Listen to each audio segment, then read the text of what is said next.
Tansei, bonjour, Paulette Flamond, Métis from Saskatchewan. I was born many years ago as a Rhode Island Métis child outside of Balliford, Saskatchewan. So I come from a very historic area and very historic in terms of food security. As I say, we were Rhode Islands, and right next door to us was my mother's sister, Bertha, and her husband, Leo, and they had about 10 children. So they actually raised cattle, had chickens, raised food. So that was really my introduction to a form of food security, was through family. We actually lived, there were 6 of us in a 2-room log, not even a cabin, I call it a shack. I was insulated with straw and probably Sears catalogs at the time. And we were raised primarily by my mother. So, of course, my older sister, Yvonne, who's 6 years older than me, she was actually in charge of going out and hunting deer for food and gathering. So when I was growing up, I spent a lot of time, of course, right next door with my cousins. And that's where I really got introduced to it. And then I had a grandfather, Jean LaRose, who basically would take me into the fields and pick medicines. But at the time, I guess it was just primarily sage because we're in Saskatchewan fields. So I would also go out with him and we would gather, and then he would come back and then he would make a tea out of it. So of course, go through the stages of, growing up, going to school, career, all of that. And about 10 years ago, I started a project on 5 acres that we live on, and hence Boreal Gardens. It's a small permaculture farm. But I started about 10 years ago, and the reason why I really got motivated to start growing food was because of all the GMOs. And unfortunately, Canada and the US still allow GMOs in our food. Hence, if you were living in Europe, in some countries in Europe, they banned them all. So that's the reason why when, we started getting troubled, seeing strawberries that big, right? And knowing, in fact, that our food was also being injected with chemicals, I really got motivated to actually build our first greenhouse and to start doing food. Fast forwarded as of today, we plant and process a lot of food products.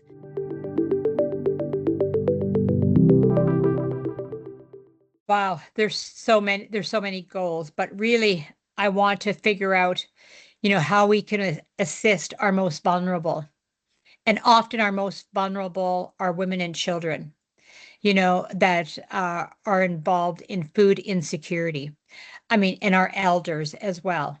So what I really want to do is to figure out, how we can eliminate some of those issues. It's a big issue to try to eliminate, but I think that we're at a start. And even in the Ministry of Environment and Food Security, the fact that we have the seed program every year to supply families with seeds and some small tools to be able to help them to start growing food. It really starts small. I mean, we can grow food on a balcony if we're living in an apartment building. If we have a backyard, we can take a small piece of that and start growing there. We can be involved with, our chartered communities who have community gardens, and we can start, helping them to grow food as well. So the fact is that, with our economic situation today, with the rising cost of food, with all of the natural disasters that are going on around the world, with environmental impacts, with disruption with supply chain, and most of all, for us Métis people, is lack of agriculture resources. Most programming that is going on today, whether it be come from the feds or the provincial governments, don't really involve Métis people. So I'm an advocate for more resources for Métis citizens across British Columbia, to have some equity. So even with the new relationship trust, I'm happy to know that, 3 Métis projects got funded. The one through our ministry, one through me on the project that I'm working on, and another Métis woman that lives in Fort St. John as well. So 3 of us that I know. But before that, it was always a real struggle to get Métis people to be awarded resources. So I've advocated, at the ministry's level, Ministry of Agriculture and Food Security. And, it came to light because we need to have our Métis people out there advocating for more resources for Métis people to be able to be involved in agriculture across the province of British Columbia. And that's where we're going to start, amending the issues around food security. But we also have to keep in mind, what can we do for our most vulnerable, the people that are living in poverty? For our elders who do not maybe have the means to go out there and garden and harvest, for our single mothers with their children, where they're impacted. A lot of families today are telling me that we have to decide between paying our rent or our mortgage and purchasing good quality food. So I really want to have our Métis citizens across British Columbia have access to nutritious and delicious food.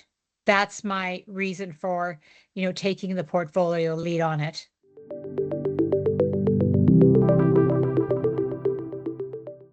So what we really need to do is start supporting our 39 chartered communities.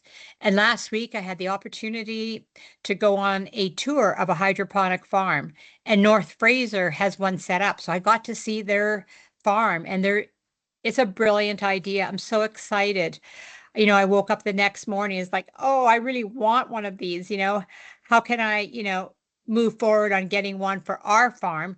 Because first of all, I see it as making food quickly, growing food quickly, as well as our communities, if they wanted to do it as a business opportunity, I saw the numbers, and they can basically start making profit immediately, especially if they get that project funded. So, to buy one of these hydroponic farms is about $150K. And a lot of the grants nowadays are, usually around about 100,000 is what I've been seeing. So, I mean, if communities want to do it, we need to figure that out. Also, MNBC is we're doing builds all across the province. Why are we not looking at incorporating hydroponic or another form of gardening, whether it be a greenhouse on the property, for the citizens that are living in these buildings to be able to help them with food security? Also, to continue to navigate and to apply for resources for the nation to be able to keep on continuing with the garden seed program and implementing other programs or other workshops that will be able to train our people to get involved with food growing. So those are some of the big, big wins that I want, but I think we can start by working with our chartered communities.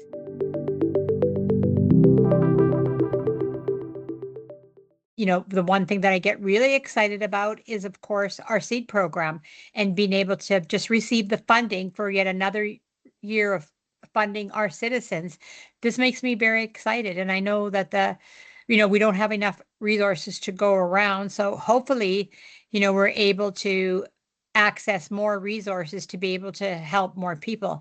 And of course, what excites me is the fact that now we have somebody dedicated to food security, and that we are able to actually start doing more work for the nation, because this was something that I put forward probably about 3 or 4 years ago, about starting this ministry, and just really saw it as a big void in the Métis Nation of British Columbia that we weren't looking at and dealing with food security. And so my hope is that over the next life of my term, that we'll see something come to fruition, and that we'll be able to be more stable as a ministry and be able to do some long-term benefits, because this is a world problem. This is not just MNBC problem. And so, of course, being a world problem, it's going to take years and years and years to work through it. but I think that we have the right people in place now, that we're passionate about it. I'm talking about food security every opportunity that I have. I know that the rest of the board of directors at MNBC are on board. They see the importance of this, and we need to get away from the big farming, because when I talk about agriculture, even though, I have farm status on the 5 acres that I own, it's not about big machines and big farms. It's about yield crops. So being able to grow as much food as you can on limited space. And there's way of doing it. And that's the reason why I've done it the permaculture way, is because there are ways. And, my continuous work here on Boreal Gardens is to be building soil, building soil, building soil, bringing in pollinators. Because I have a lot of pollinators on the property, even though I don't have beehives, but it's just by planting the right flowers, the bees come, and they're still flying around out there, and my flowers are still in bloom, even though, it's getting quite cold up here, but they're still growing and they're still thriving. And I think it's because of the biodiversity that I'm creating at Boreal Gardens. So I just really want to encourage everyone to do your small part in whatever that may be. Start saving your seeds. I've been doing that for the last few years. It's really a fun experiment to do, and then start planting those seeds and do whatever you can to be able to plant some seeds and watch them grow and be able to enjoy them and have some good nutrition in your body. So yeah, so just do your best. Like they say, a journey of 1,000 miles starts with one step. And it's really up to us individually as Métis citizens in British Columbia to do the work and to help others and to be the role models and to teach others to do what they are capable of doing.